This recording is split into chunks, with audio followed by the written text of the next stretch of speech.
تو امام غزالی رحمۃ اللہ علیہ فرماتے ہیں کہ اے انسان تو کم از کم اگر ان جانوروں میں شامل نہیں ہوتا جو نفع پہنچاتے ہیں تو کم از کم ان میں شامل ہو جا کہ جو نہ نفع پہنچاتے ہیں نہ نقصان پہنچاتے ہیں۔ تو یہ غصہ ایسی چیز ہے جو انسان کے اعمال کو ضائع کر۔ حضرت ابو ذر غفاری رضی اللہ تعالیٰ عنہ کا حضرت بلال سے ایک مرتبہ تکرار ہو گئی، ان کے درمیان جھگڑا ہو گیا۔ حضرت ابو ذر کو غصہ آ گیا، حالانکہ درویش آدمی تھے بالکل، لیکن آ گیا اور غصہ آ کر حضرت بلال کو کہہ دیا یبن سودا، اے کالی کلوٹی ماں کے بیٹے، کیونکہ حضرت بلال حبشہ کے رہنے والے تھے تو ان کی والدہ جو تھی وہ بھی حبشیہ تھیں، تو ظاہر ہے حبشیوں کا تو رنگ کالا ہوتا ہے۔ یبن سودا، اے کالی کلوٹی عورت کے بیٹے، یہ کہہ دیا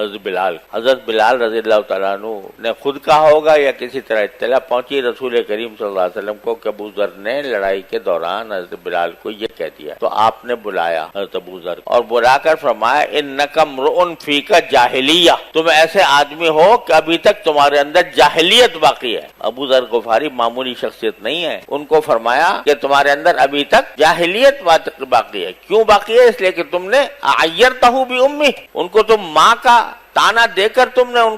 کو آر دلائی، ڈانٹا۔ سرکار دو عالم صلی اللہ علیہ وسلم نے حضرت ابو ذر غفاری، اب صحابہ کا مقام بھی یہ تھا کہ رسول کریم صلی اللہ علیہ وسلم کی اتنی بات ان کے لیے تو قیامت بن گئی کہ رسول کریم صلی اللہ علیہ وسلم مجھ سے ناراض ہیں، مجھے فرما رہے ہیں تیرے اندر جاہلیت ہے، تو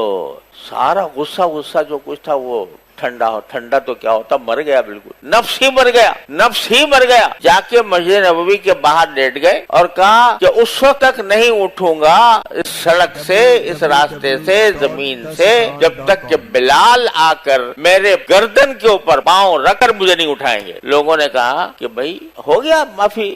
کر لو، معاف کر لو۔ حضور اقدس صلی اللہ علیہ وسلم بھی فرماتے ہیں معافی مانگ لیتا ہے بندہ تو معاف ہو جاتا۔ کہا نا، میں نے اتنی بڑی زیادتی کی، مجھے رسول کریم صلی اللہ علیہ وسلم فرمایا کہ تیرے اندر جاہلیت ہے، تو میں اس وقت تک نہیں اٹھاؤں گا، اپنے آپ کو زمین سے نہیں اٹھاؤں گا جب تک کہ بلال خود آ کر اپنے پاؤں سے میری گردن پر پاؤں نہیں رکھیں گے، اس وقت تک میں نہیں اٹھوں۔ چنانچہ ایسا ہی ہوا، حضرت بلال کو بلایا گیا۔ حضرت بلال کے لیے بھی آسان کام نہیں تھا، اتنے بڑے صحابی ہیں ان کے لیے یہ کام کرنا، لیکن وہ دل پر پتھر رکھ کر انہوں نے یہی کام کیا، تب ابو ذر غفاری جو ہے زمین سے اٹھے۔ تو غصے کا علاج اس طرح کیا جاتا ہے جس طرح رسول کریم صلی اللہ علیہ وسلم نے کروایا ابو ذر غفاری۔ تو میرے بھائیوں عزیزوں، میں اپنے آپ کو پہلے اور پھر اپنے واسطے سے آپ حضرات سے عرض کرتا ہوں کہ جب تک یہ غصے کی رذیل صفت، میں کہتا ہوں رذیل صفت، غصے کی رذیل صفت جب تک باقی ہے اور بندہ اس کا غلام بنا ہوا ہے کہ جب بھی غصہ آیا بس بھڑک اٹھا اور جو منہ میں آیا کہہ دیا، جب تک یہ بات باقی ہے اس وقت تک جاہلیت موجود ہے دل کے اندر، چاہے کتنی نفلیں پڑھتا ہو، چاہے کتنا ذکر کرتا ہو، لیکن جب تک یہ صفت موجود ہے اس وقت تک اللہ تعالیٰ کا قرب نہیں حاصل ہو سکتا، جاہلیت موجود ہے۔ تو